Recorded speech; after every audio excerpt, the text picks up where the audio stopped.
Hey guys, this is my everyday carry video where I'm going to talk about all of these items here, and they are basically the items that I have on me at all times wherever I go. This is the bare minimum for things that I carry. There are other things that I suggest that you keep on you or near you when you go out, but I'll talk about those at the end of the video. First thing we're going to do is talk about the firearm. So I'm going to show that it's free and clear. Visual inspection of the chamber, physical inspection of the chamber. We're going to drop the slide, point in a safe direction, pull the trigger. Now that we know that it is safe, we're going to put it down. I would normally tell you that my magazines are empty at this point, but they are not. They have rounds in them, both. So these are not going to go in the mag well during the video. We are going to talk about this now. So this is a compensated barrel. It comes pre-compensated. This is not milled out by a third company.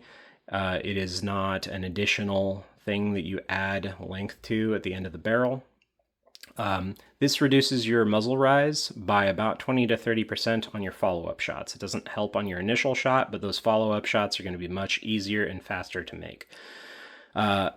Speaking of which, this is my red dot. It does help on the initial shot because of target acquisition. It is going to be much easier to find this dot than it is going to be to align irons. It's very hard to show on camera because the camera is always going to be aligned straight, and so if I tilt this in any way, you lose the dot. But it always is in focus here. So when you draw this, you are going to draw it straight up to your eye line. Dot's going to be visible, and you are going to be able to look. And speaking of that, when you do aim a firearm with a dot, you are taking your eye line, aiming where you want the dot to go, and then you're bringing your arms to that spot. You're not going to focus on the dot and follow it as you switch your target. So your eyes guide where the dot should go. This is a very useful thing to have. It is much harder to get the center front post in between the two back posts. Even though this is going to be a more reliable system, this is going to be a much better system.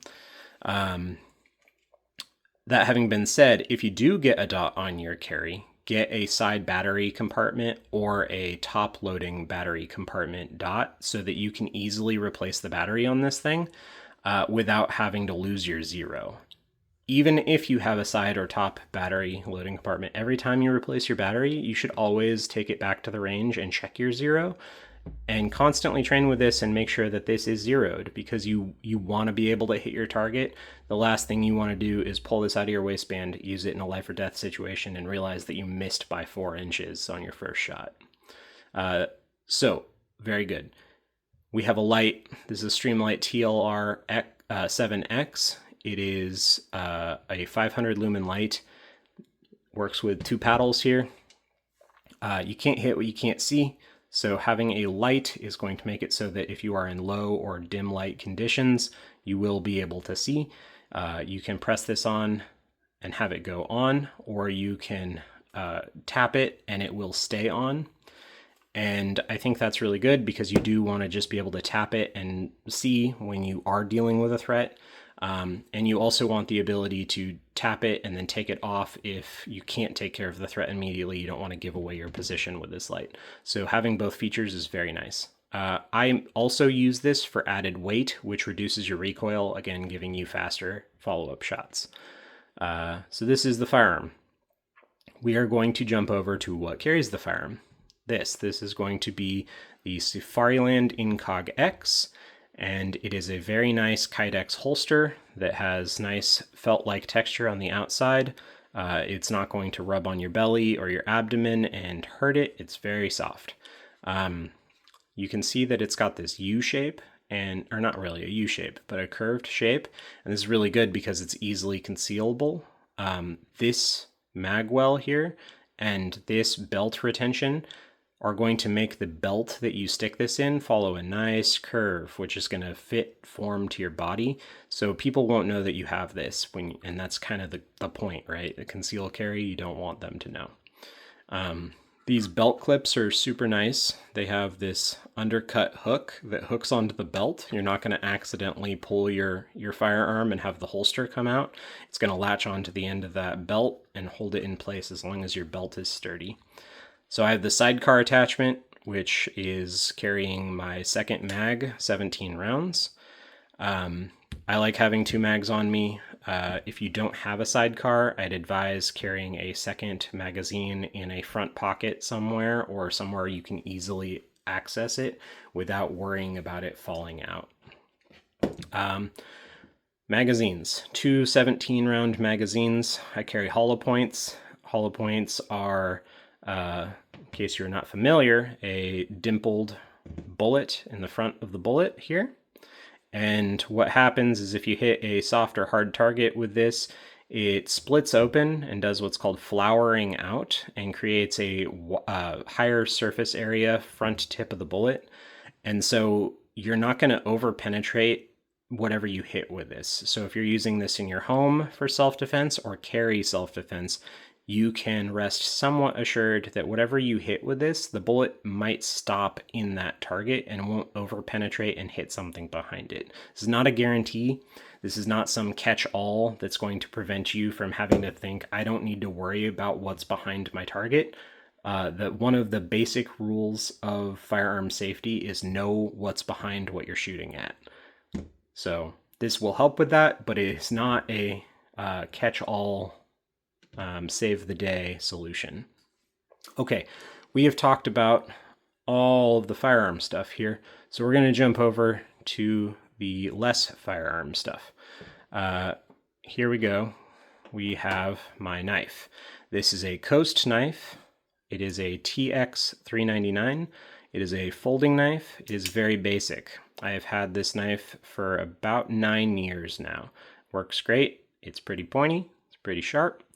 Serrations are actually really good. I've never had any trouble cutting anything with this. I sharpen it with a really cheap knife sharpener from time to time to make sure that it's good.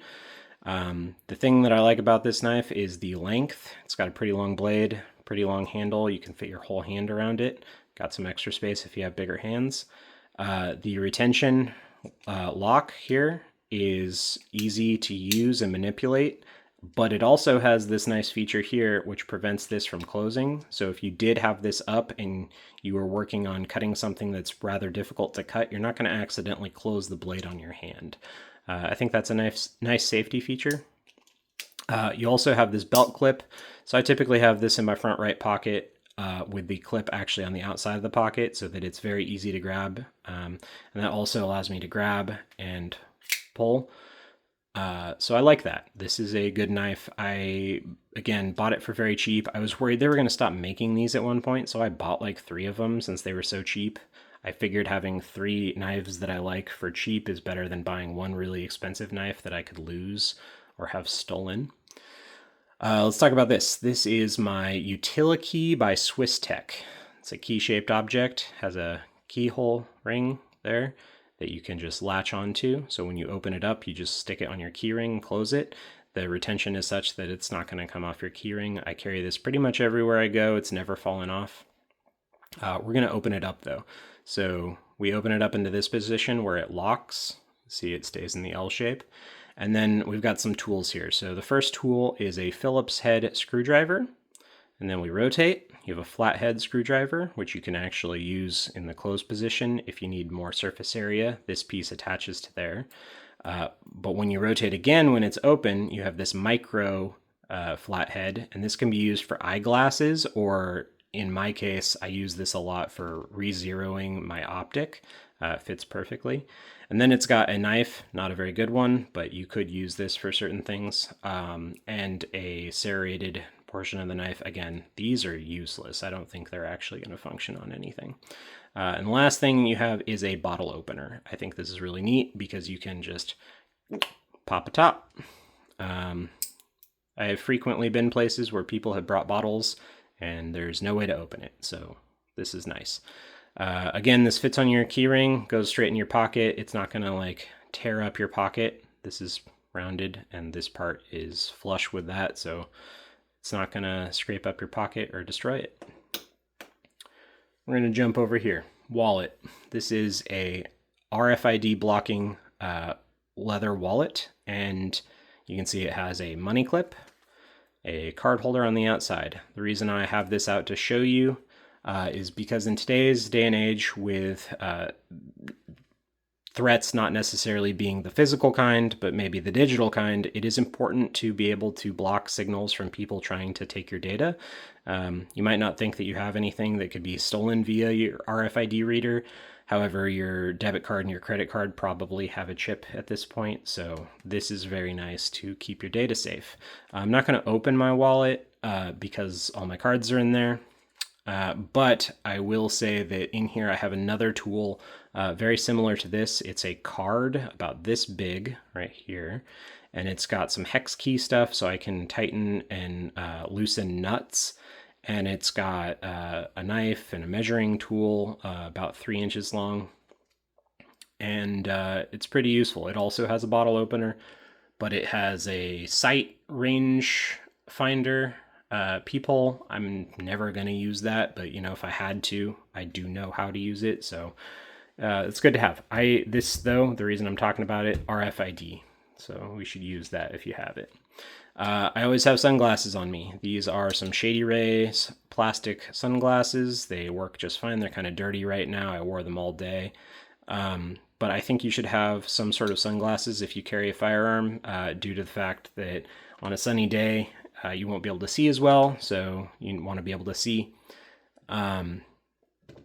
It also is going to be kind of act as like a mediocre safety glasses. They're obviously not safety rated, but if hot brass flies out the end of your chamber here, you don't want it to hit you in the eye. That'll probably protect from a spent shell case. So we have that.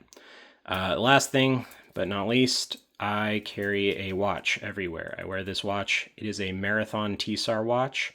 The time is accurate. The date is accurate. It is a dive watch. It's not going to ever get wet and ruined.